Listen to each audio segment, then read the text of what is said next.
Bueno, muy buenas tardes, noches, pónganle el título que quieren.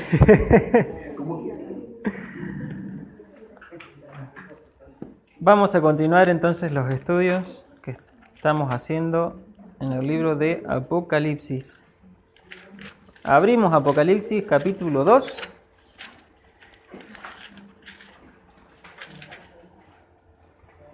Un resumen rápido de lo que vimos hasta ahora fue la presentación del libro al autor, las situaciones en las que fue escrita,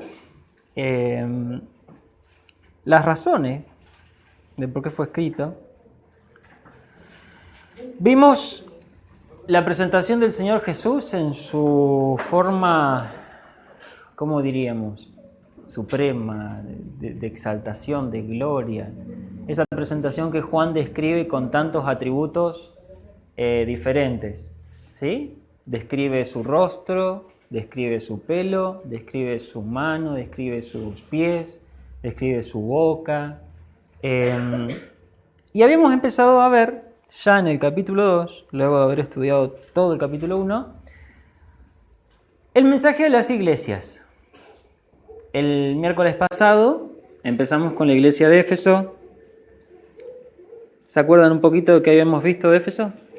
¿Alguien quiere compartir algo que se acuerda?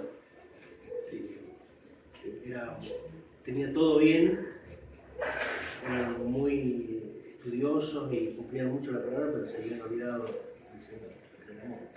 Exactamente. El Señor les da un elogio muy grande, les reconoce todas las obras que habían hecho, todo el trabajo, con arduo trabajo, dice la Biblia, todo el esfuerzo, el esmero que le habían puesto, la garra, las grandes cosas que habían hecho la iglesia de Éfeso. De hecho, ahora la iglesia de Esmirna, y se cree que el resto, todas son productos de la iglesia de Éfeso, del que ellos difundieron el mensaje de salvación a las iglesias alrededor, y que a partir de lo grande que era la iglesia de Éfeso y de todo lo que habían logrado, es que estas otras iglesias también habían llegado a ser iglesias en esas ciudades. A pesar de todo ese trabajo, dice el Señor en la carta de Éfeso, pero tengo contra ti que has olvidado ¿qué? El primer amor. Habíamos comparado una iglesia, como se escribe en la carta de Tesalonicenses, una iglesia que estaba supuestamente en el primer amor, y comparábamos todas las cosas que atribuía a la iglesia en Éfeso. Decía, conozco tus obras, tu trabajo y tu paciencia. Pero en la comparación que hacíamos con una iglesia que realmente está en el primer amor, siempre se le atribuía algo más. Eran obras de, trabajo de, paciencia en. Es decir, no solamente alcanza con el esfuerzo físico, con nuestro esfuerzo, con nuestro compromiso humano. Porque cuando hablamos de las cosas de Dios, siempre hay un factor espiritual en el medio, ¿sí? Nosotros podemos ser excelentes personas, excelentes trabajadores, excelentes luchadores. Pero si no incluimos a Dios en nuestra lucha, poco podemos hacer. Y terminamos exhaustos. Por más esfuerzo, planificación y todo lo que quieran, y todos los chiches. Si no incluimos a Dios, si no incluimos parte de su esencia en lo que nosotros hacemos, ¿a qué voy con esto? Hacer las cosas con amor, por ejemplo, ¿sí? Hacer las cosas porque amo a mi hermano, no porque tengo que hacerlas. Como ejemplo, la Biblia dice, que más que lámpara que alumbra soy un metal que suena feo, como asociándolo con un instrumento, ¿no? En vez de estar afinado y que suene lindo en una melodía, en una música, soy algo que hace ruido. Buenas, adelante. Entonces, eso vimos con Éfeso. Hoy nos va a tocar, en el versículo 8 en adelante, la iglesia de Esmirna. Vamos a repasar un poquito cómo veníamos. Estábamos viendo justamente las cartas de las 7 iglesias que se desarrollan entre Apocalipsis 2 y Apocalipsis 3. Vamos a repasar el mapita. Habíamos hablado primero que Juan estaba preso en Patmos, en esa isla. Estaba ahí por causa del Evangelio, dice la Biblia. A causa de que no aguantaban que él dijera la verdad y el Evangelio, el mensaje de Jesús, fue desterrado en esa isla para hacer trabajo pesado.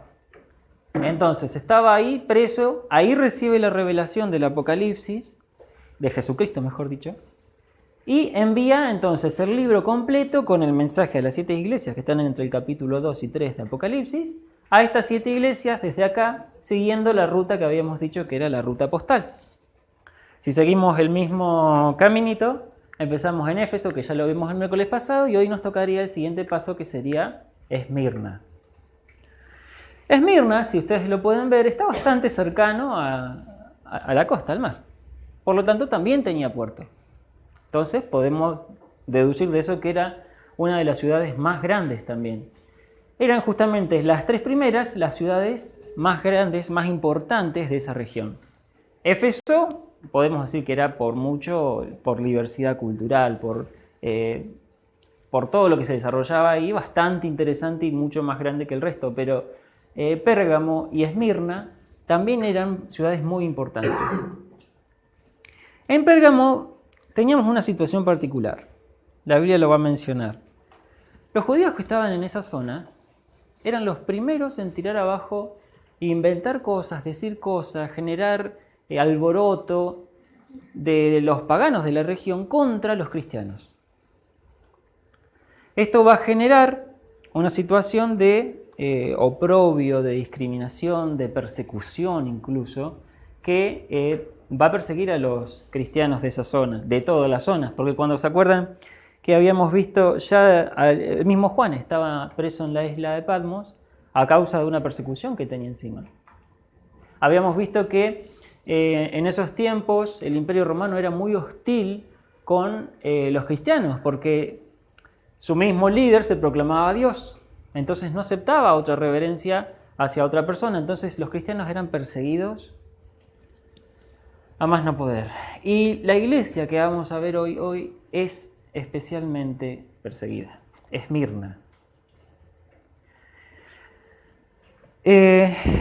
Sobre esta iglesia vamos a leer entonces la carta que está escrita, dice Apocalipsis capítulo 2, versículo 8 al 11, si quieren pueden leerlo de su Biblia, a mí me suena más lindo, pero el que no tenga lo puede seguir de la pantalla. Dice, y escribe al ángel de la iglesia en Esmirna, el primero y el postrero, el que estuvo muerto y vivió, dice esto: yo conozco tus obras y tu tribulación y tu pobreza, pero tú eres rico. Y la blasfemia de los que se dicen ser judíos y no lo son, sino sinagoga de Satanás. No temas en nada lo que vas a padecer. He aquí, el diablo echará a algunos de vosotros en la cárcel para que seáis probados y tendréis tribulación por 10 días. Sé fiel hasta la muerte y yo te daré la corona de la vida. El que tiene oído, oiga lo que el Espíritu dice a las iglesias. El que venciere no sufrirá daño de la segunda muerte. Cortito, pero hay para sacar de este pasaje muchísimo. Como ya lo hemos presentado, cada mensaje que se le da a cada una de las 7 iglesias tiene en común una estructura. Siempre hay una presentación del Señor. ¿Se acuerdan todas esas características que dijimos del Señor? En el mensaje a cada una de las 7 iglesias se presenta a cada una de ellas con alguna de esas descripciones. En este caso dice, escribe al ángel de la iglesia en Esmirna, el primero y el postrero, el que estuvo muerto y vivió, dice esto. Es justamente lo que dice el Señor Jesús en el capítulo 1. Dice, fíjense, el primero y el postrero, el que estuvo muerto y vivió, dice esto. Esa es la presentación que hace Jesús para con esta iglesia. Como podemos ver, como decía, en el capítulo 1 de Apocalipsis, dice Juan mismo, cuando ve a Jesús manifestado en gloria, con todas las características que ya hemos estudiado, dice, cuando le vi caí como muerto a sus pies, y él puso su diestra sobre mí diciéndome, no temas, yo soy el primero y el último, y el que vivo y estuve muerto, Mas he aquí que vivo por los siglos de los siglos, amén, y tengo las llaves de la muerte y del Hades. Qué coincidencia, ¿no? Con el mensaje de Esmirna, con el mensaje que le da Juan. Y agrega el Señor, cuando Juan cae en esta situación terrible, le dice, no temas, no temas. Cuando dice la Biblia, soy el primero y el último, también lo vimos en la introducción del libro, que hacía referencia al versículo que vemos en Colosenses, que dice, porque en Él fueron creadas todas las cosas, las que hay en los cielos y las que hay en la tierra, visibles e invisibles, sean tronos, sean dominios, sean principados, sean potestades. Todo fue creado por medio de Él y para Él. Este versículo es clave en todo sentido. ¿Por qué? Porque habla de que Jesús es el principio, la razón de ser de todas las cosas. Y también el final, el destino de todas las cosas. Todas las cosas son de Jesús, todas las cosas le fueron entregadas en autoridad a Jesús. Él es el destino de todo. Entonces tenemos a Jesús como primero y último, y a Jesús diciendo, no temas. ¿Sí? Haciendo el paralelismo con la situación de Juan. Vemos a esta iglesia que, según lo que leímos, dice, yo conozco tus obras y tu tribulación y tu pobreza y la blasfemia que soportaste. No temas en nada lo que vas a padecer. No temas, de nuevo. Una iglesia que estaba siendo perseguida. Al mismo tiempo, Juan estaba siendo perseguido. Por eso el Señor Jesús, en esta situación de persecución, de angustia, de todo lo que podría generar esa persecución, el Señor dice, no temas. Con tanta ternura, con una autoridad y un dominio sobre la situación, que es capaz de decir, no temas. Imagínense una charla entre dos cristianos. A uno que lo están persiguiendo, como decías vos, que viene a charlar con uno de nosotros y nosotros intentamos decir, ¿soy yo el que mueve eso? Bueno, listo. Y nosotros le intentamos decir a ese otro cristiano, no temas, no tengas miedo. ¿Con qué base le diríamos algo así si nos salimos de la Biblia, no? Si sale de nosotros mismos, ¿con qué base le decimos a la otra persona, no tengas miedo? Pero el Señor, con total autoridad, conocimiento incluso del futuro, dominio de todas las cosas, creador de todas las cosas y el fin de todas las cosas, dice con mucha ternura, no temas.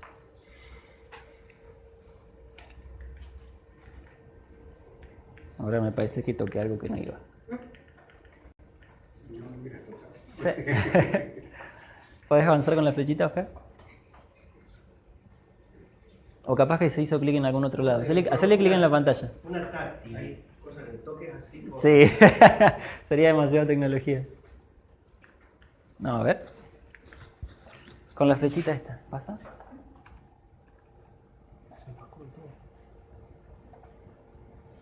A ver ahí. Ahí está. Bueno, el mensaje entonces dice, yo conozco tus obras, tu tribulación y tu pobreza, pero tú eres rico. Y la blasfemia de los que se dicen ser judíos y no lo son, sino sinagoga de Satanás. En la estructura que habíamos visto, siempre veíamos que hay una presentación del Señor, como dijimos recién. También suele haber un reconocimiento a la iglesia. En la iglesia de Éfeso, ¿cuál era? Conozco tus obras, tu trabajo, tu esfuerzo, tu perseverancia. En este pasaje que acabamos de leer, ¿ven algún halago, algún elogio? Bueno, ahí está medio incompleto. A ver si podemos volver para atrás y verlo completo. Acá. Dice, yo conozco tus obras, tu tribulación y tu pobreza, pero tú eres rico y la blasfemia de los que se dicen ser judíos no lo son. No temas nada de lo que vas a padecer, aquí el diablo se echará a alguno de vosotros en la cárcel, tendréis tribulación, sé fiel hasta la muerte y yo te daré la corona de vida. El que tiene oído, oiga, el que venciere no sufrirá daño de la segunda muerte. Hay un silencio muy grande con respecto a los elogios a la iglesia. Pero, sí, hay uno que lo vamos a ver dentro de un ratito. Pero, lo que hace más silencio todavía son los reclamos del Señor. ¿Se acuerdan que en Éfeso dijimos que el Señor tenía contra ti el primer amor? Cuando veamos las siguientes cartas, el total de las cartas, siempre vamos a ver esto. una presentación del Señor, el elogio hacia la iglesia, la crítica, el reclamo hacia esa iglesia, lo que le falta, lo que está haciendo mal, la instrucción podríamos decir también, y otra serie de cosas, una promesa. Pero en este caso no vemos un elogio muy claro, ni vemos un reclamo muy claro. ¿Por qué? Vamos a avanzar un cachito, así vemos el panorama completo. Parece que no me acepta muchos clics seguidos. A ver, dice, yo conozco tus obras y tu tribulación y tu pobreza. Tu tribulación, dice. Esta palabra que pareciera hacer referencia a una prueba o un sentimiento de oposición, de contrariedad, es una palabra muy fuerte en el original.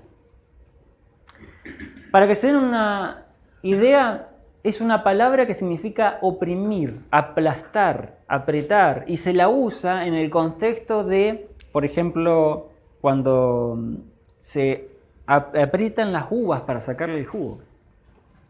En este contexto está hecho. También en la molienda, con piedra, aplastando todo. Es una palabra fuerte. Y en la Biblia se la suele usar, ahí tienen las citas, después si lo quieren buscar les paso las citas, dice referido a la situación contraria que vivían las viudas y los huérfanos, referido a la gran calamidad producida por el hambre y también incluso referida a los dolores de parto. Fíjense que está dirigida a situaciones extremas, situaciones que no son para nada una simple prueba, ¿sí? Entonces el Señor dice, conozco tu tribulación, esta situación que estás pasando, que es tan difícil de pasar. De hecho, fue en la misma ciudad de Esmirna donde un tal Policarpo, en su vejez, se negó a blasfemar al Señor y lo prendieron fuego. El Señor conocía la tribulación de la iglesia, pero también dice, yo conozco tus obras, tu tribulación y tu pobreza.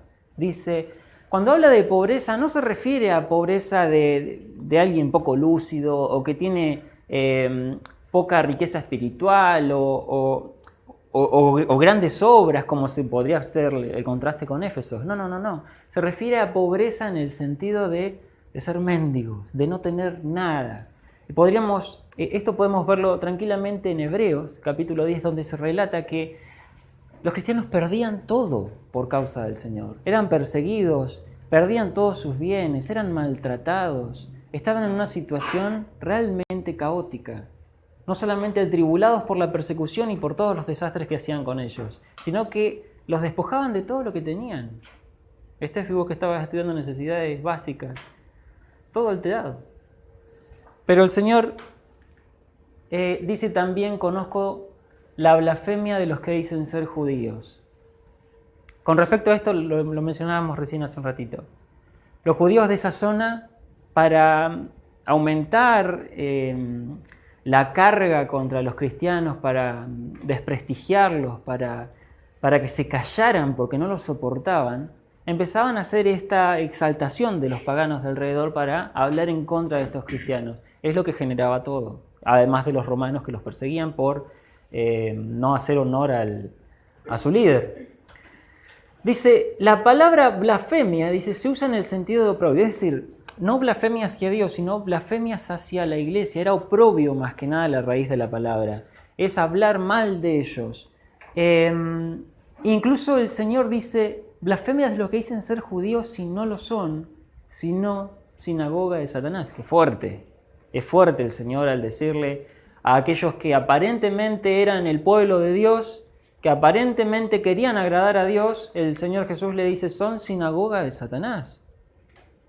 Y cuando yo leía esto me hacía acordar enseguida al pasaje que vamos a buscar, Juan 8:44. El primero que lo encuentre, por favor, si lo puede leer fuerte. Juan capítulo 8, versículo 44. La mayoría debe imaginarse ya a qué versículo vamos.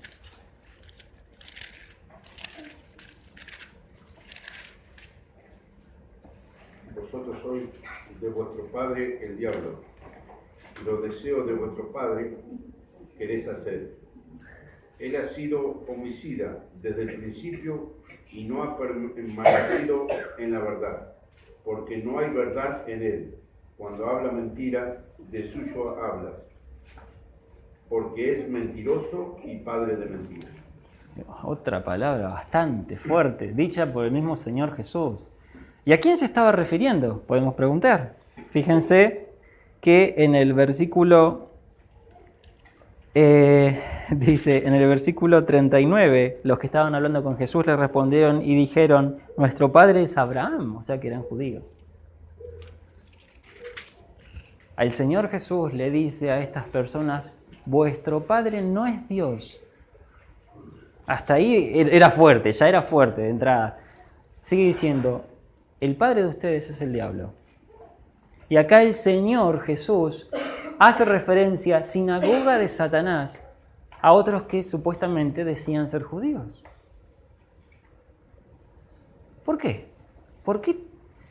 Fíjense que en el versículo que leyó Sergio decía, vosotros sois de vuestro padre el diablo y los deseos de vuestro padre queréis hacer. Él ha sido homicida desde el principio y no ha permanecido en la verdad porque no hay verdad en él. Cuando habla mentira, de suyo habla porque es mentiroso y padre de mentira. Con esto explicaríamos la situación de la iglesia en Esmirna.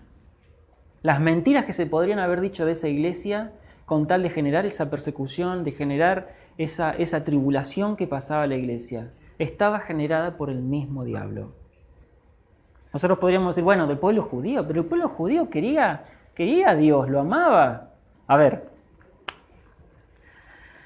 sin ir más allá, el Señor se presenta a sí mismo, lo leíamos en los primeros versículos como que dice, el que estuve muerto y vivió. Él se presenta a sí mismo en esa situación. ¿Por qué? El que estuvo muerto y vivió. ¿De dónde sale esa situación? Que estuvo muerto y vivió. De la crucifixión de Jesús. ¿Quién crucificó a Jesús?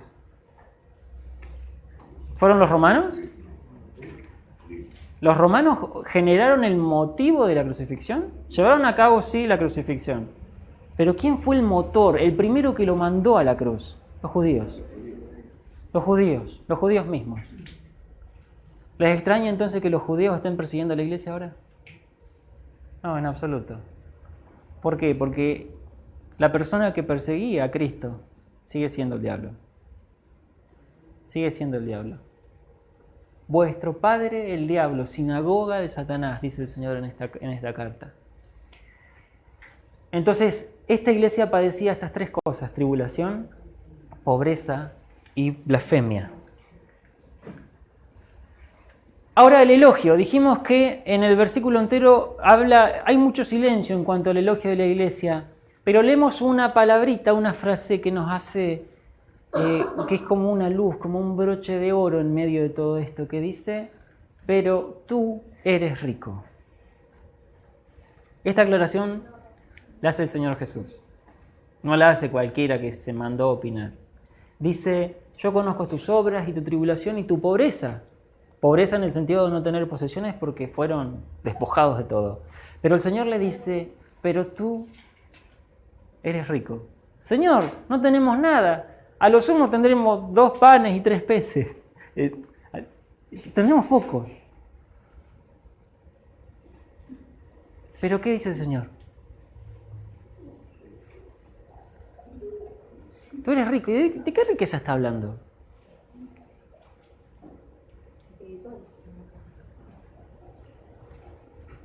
Fíjense justamente la aclaración. Vamos a ver algunos versículos. Veamos entonces. Santiago 2.5 dice, hermanos míos, amados, oíd. ¿No ha elegido Dios a los pobres de este mundo para que sean ricos en fe y herederos del reino que ha prometido a los que le aman? ¿Ricos en qué? Ricos en fe.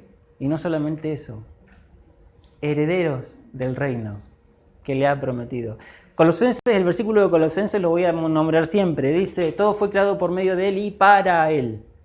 Todo fue para Cristo, todo es para Cristo. Y Cristo en su misericordia comparte la persecución que compartía tenía la iglesia de Esmirna.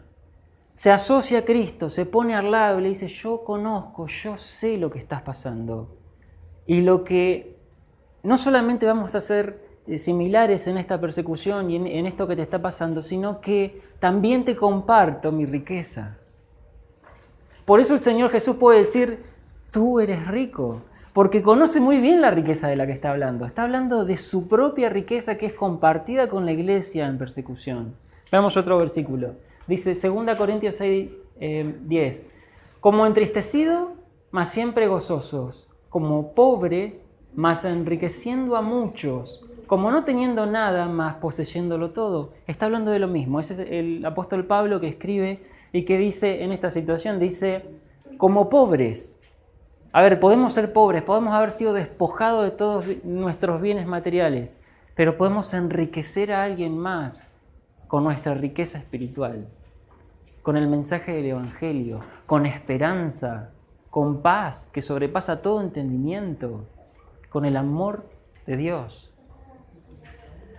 Como no teniendo nada más poseyéndolo todo, como decía el versículo de arriba, herederos del reino, herederos de todo prácticamente, coherederos con Cristo. Y 2 Corintios, que es el versículo más importante, dice, porque ya conocéis la gracia de nuestro Señor Jesucristo, que por amor a vosotros se hizo pobre, siendo rico, para que vosotros, con su pobreza, fueseis enriquecidos. Qué versículo maravilloso, hermanos. Si había alguien que realmente era rico y que se hizo pobre, al contrario de lo que estamos mirando en este versículo de Esmirna, era el Señor Jesús. Él realmente era rico y se hizo pobre, ¿para qué? Para asemejarse a su iglesia, para asemejarse a nosotros, que no tenemos nada. A ver, si hablamos de la eternidad y la grandeza y la infinita gloria del Señor Jesús, ¿qué tenemos nosotros al lado de Él? Nada. Somos pobres rotundamente, pero sin embargo, el Señor Jesús dice, bueno, voy a dejar de lado un poco toda la gloria que tengo y me voy a hacer hombre. No solamente hombre, siervo. Se hace pobre en toda su expresión. Jesús realmente era pobre y también fue despojado de todo lo que tenía, de lo poco que tenía. Fue despojado. ¿Para qué? Para asemejarse con nosotros. Y cuando nosotros nos identificamos con Cristo, en ese momento somos participantes de todo. Algunos pueden pensar que la bendición de Dios es, no sé, vamos a poner algunos ejemplos, sin desprestigiar, pero algunos pueden pensar que la bendición del Señor es que Él responda a nuestras oraciones, con respecto, qué sé yo, a un trabajo, a una casa, como estamos orando, a la salud de alguien, a alguna necesidad. Y cuando el Señor escucha nuestra oración y nos da el sí, nos ponemos contentos, diciendo somos bendecidos.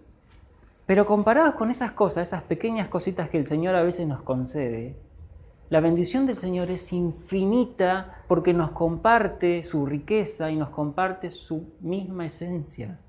Nos comparte el amor de Dios. El amor de Dios está en nuestros corazones, de la forma que nosotros podemos amar a las personas que nos hacen mal. Participamos de tantas cosas que el Señor nos ha hecho participantes que bendiciones tenemos y sobreabundan. Entonces la iglesia, más que pobre, era realmente rica, pero porque hacía uso de esos recursos. Se aferraba al Señor, depositaba toda su confianza en el Señor y entonces era rica. El consuelo, vamos a estudiar ahora. A pesar de toda esta situación de persecución y todo lo que venimos hablando, el Señor, fíjense que va a dar dos cosas principales hablando del consuelo. Dice, no temas en nada lo que vas a padecer. Y la otra que podemos ver, sé fiel hasta la muerte. Como podemos notar, cuando el Señor dice no temas, no ofrece ninguna solución aparente, ¿no? Si alguien está a punto de matarte, imagínate, ponete en el lugar que voy a decir, si alguien está a punto de matarte y alguien te dijera no tengas miedo, no es ninguna solución, ¿verdad? Hay muchos que piensan que aferrarse al Señor Jesús o venir a la iglesia a escuchar de Jesús es lo que necesitan para que les vaya bien. Tienen un problema económico, por ejemplo, un problema de salud, vienen a la iglesia, piden por ese motivo, oran por ese motivo y se hacen a la idea de que teniendo mucha fe y confiando y asistiendo a la iglesia y teniendo un protocolo, podríamos decirlo, el Señor está obligado a responder positivamente acerca de tal evento. Hay muchos que creen que pueden obligar incluso con palabras a Dios a hacer tal o cual cosa. Y el Señor en esta situación no les da una alternativa, una salida, no les dice, los voy a sacar de esa situación. Aunque sean ricos, aunque estén acudiendo a mí y aunque estén haciendo las cosas bien. No ofrece una promesa de que van a escapar de su sufrimiento. Es como cuando Juan cae rendido. Lo que el Señor puede decir es, no temas. Y quizás para alguien suene a poco. Pero al que le suena a poco, se está centrando solamente en esta vida. Al que le suena a poco, no está mirando las bendiciones espirituales que nos comparte Dios. No está mirando la esencia de Dios. Está centrada y está absolutamente cegada porque no ve que detrás del panorama está Dios. Jesús no prometió a nadie una vida color de rosa. Jesús cuando habló con respecto al tema dijo, en el mundo tendréis aflicción. Y en esta situación donde estos cristianos se están esforzando por llevar adelante a su Señor, uno diría la lógica implicaría que les vaya bien. No, no es el caso. El Señor de alguna forma le dice, no temas a lo que vas a padecer. Les da esa seguridad, esa capacidad de decir, yo sé. ¿Por qué? Porque yo mismo lo padecí. Yo sé lo que se siente. Yo sé lo que duele. Yo sé la angustia que pueden llegar a estar sintiendo. Yo sé todo, porque lo viví en carne propia. Pero no temas. Y vamos a ver cuál es la promesa después. Dice, sé fiel hasta la muerte. Y esta orden que podríamos decir, esta fidelidad que tenía la iglesia de Esmirna, no descansaba en un esfuerzo propio. Nosotros podemos decir somos cristianos fieles porque, qué sé yo, vamos todos los días a la iglesia, porque hacemos todos los días el devocional, porque todos los días oramos antes de ir a acostarnos a dormir, o porque somos fieles. Pero la verdadera fidelidad descansa primero en la fidelidad de Dios. Es en el cristiano que puede decir, el Señor no me va a fallar. Ahí es donde nace nuestra fidelidad. Es cuando Dios nos ama primero, ¿sí? Cuando nosotros respondemos, cuando nosotros estamos convencidos de que Dios es fiel, podemos realmente empezar a ser fieles nosotros, soportando estas cosas. Vamos a ver un poquito más. Dice la promesa ahora. La promesa está acá abajo. Dice, sé fiel hasta la muerte y yo te daré la corona de la vida. ¿Pero cómo? Suena muy lindo, pero ¿cómo?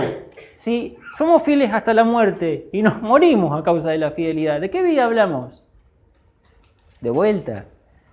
Si pensamos así, estamos poniendo nuestra vista solamente en las cosas de este mundo, solamente en las cosas materiales que son limitadas y pequeñas. En ese caso somos pobres. Si detenemos nuestra mirada solamente en este mundo y lo que nosotros consideramos como vida propia, somos pobres. Pero el Señor le dice, sé fiel hasta la muerte y te daré la corona de la vida, la riqueza que te corresponde. Bueno, no que se haya ganado, ¿no? En absoluto, pero que el Señor nos comparte. Entonces, con respecto a la promesa, yo te daré la corona de vida. Vamos a leer algunos versículos rapiditos. Segunda Timoteo dice, y que ahora ha sido manifestada por la aparición de nuestro Señor Cristo Jesús, quien abolió la muerte y sacó a la luz la vida y la inmortalidad por medio del Evangelio. Otro más dice, Isaías, Él destruirá la muerte para siempre. El Señor Dios enjugará las lágrimas de todos los rostros y quitará el oprobio de su pueblo de sobre toda la tierra, porque el Señor ha hablado. Oseas dice, los libraré del poder del Seol, los redimiré de la muerte. ¿Dónde están, oh muerte, tus espinas? ¿Dónde está, oh Seol, tu aguijón? La compasión estará oculta a mi vista. Es como diciendo, ¿dónde está tu poder, muerte? Lo vencí. Palabras del Señor. Hebreos dice, así que por cuanto los hijos participan de carne y sangre, Él igualmente, hablando de Jesús, participó también de lo mismo, para anular mediante la muerte el poder de aquel que tenía el poder de la muerte, es decir, al diablo, al que está atrás de toda esta persecución, a la sinagoga de Él, a sus hijos, como leíamos en los comentarios de Jesús. Y Apocalipsis 21, más adelante, cuando lo estudiemos, vamos a verlo en más profundidad, dice, Él enjugará toda lágrima de sus ojos, y ya no habrá muerte, ni habrá más duelo, ni clamor, ni dolor, porque las primeras cosas han pasado. Esta es la corona de vida. El Señor que tiene autoridad y que venció a la muerte es la vida. Vamos a ser coronados en la victoria de Cristo, coronados en la resurrección de Cristo, coronados en esa gloriosa imagen del Señor resucitado aquel día. Imagínense la alegría que les produjo a los discípulos verlo al Señor Jesús resucitado. Esa es nuestra corona. Esa es nuestra corona. Ver realmente a nuestro Señor, aquel que se hizo pobre para que nosotros fuéramos ricos, que nos compartió todo lo que Él tiene, que le fue dado por autoridad. Todos los recursos que Él puso a nuestra disposición, todo coronado después de nuestra muerte, después de eso que generó el pecado en un principio. La corona de vida, dice, una promesa añadida. Al final el versículo 11 dice, el que venciere no sufrirá daño de la segunda muerte. Ya vemos reflejado que estamos hablando de una vida que va después de la muerte, de la que conocemos nosotros, que sería la primera.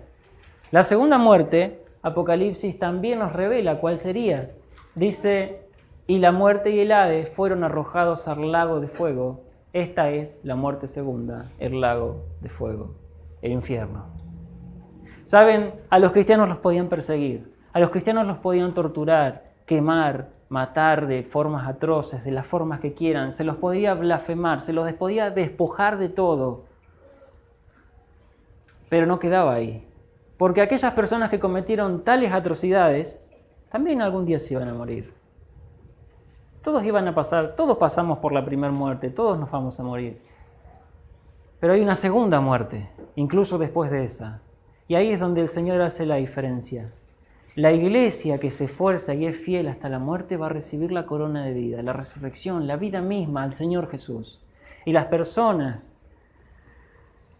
que yo creo que este versículo, el versículo anterior que veíamos de la promesa añadida, el que venciere no sufrirá daño de la segunda muerte, es una advertencia más que nada para todos los opresores. Hay una segunda muerte, es el aviso del Señor y es el lago de fuego. Como diciendo, cuidado con lo que están haciendo, cuidado con mi iglesia. Saben que este pasaje de la iglesia de Esmirna es difícil darle una aplicación, porque estamos hablando de una iglesia que realmente está en persecución. Yo cuando entraba a la reunión hoy justo escuchaba que vos proponías orar por los perseguidos. Estas situaciones hoy en día se dan. Hay iglesias que realmente están siendo perseguidas y maltratadas y cristianos que están siendo torturados, incluso mutilados o muertos. Y el mensaje de la iglesia a Esmirna tiene que ser un gran consuelo para ellos. Pero no confundamos, por favor, la palabra conozco tu tribulación del pasaje con conozco tus pruebas. Hay muchas personas que creen que tienen problemas y acuden al Señor y se arman de este versículo como para decir el Señor me va a dar la victoria. Y el Señor no prometió victoria acá en este sentido de solución temporal en este espacio. Nos pueden pasar cosas malas, porque el Señor mismo lo dijo. Podemos estar atravesando una situación que parece no tener solución, drástica incluso hasta la muerte. Pero el Señor Jesús conoce la situación porque Él la vivió.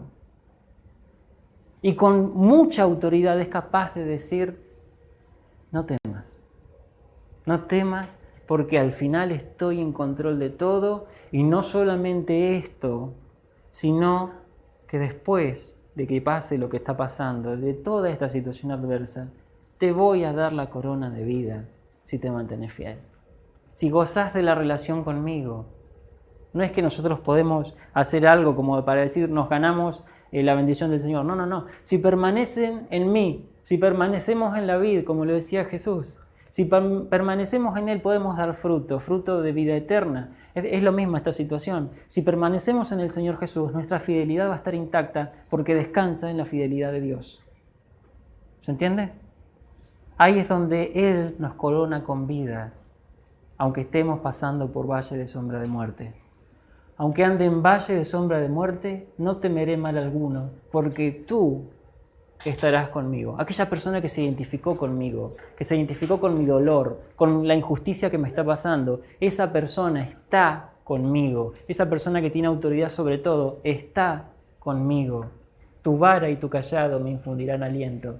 Por cuanto Él, como dice Hebreos, pues en cuanto Él mismo padeció siendo tentado, es poderoso para socorrer a los que son tentados.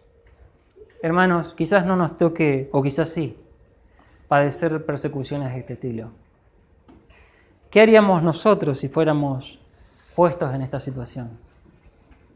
¿A dónde quedaría nuestro cristianismo? Supónganse que de repente se anuncie que el cristianismo va en contra de la moral argentina o de la moral universal y se pone el cristianismo como un enemigo de los derechos humanos, que no es muy descabellado pensarlo, ¿eh? Que prohíban hacer reuniones, que prohíban que el Evangelio sea proclamado. ¿Qué haríamos? Si fuera ilegal reunirnos a hablar de nuestro Señor Jesús, si fuera ilegal leer la Biblia, ¿qué haríamos? ¿Dónde queda nuestro cristianismo? ¿Seríamos fieles? ¿Hasta la muerte incluso? En el caso de que nos toque padecer algo así, como les ha pasado a muchas personas en el mundo, el Señor está con nosotros.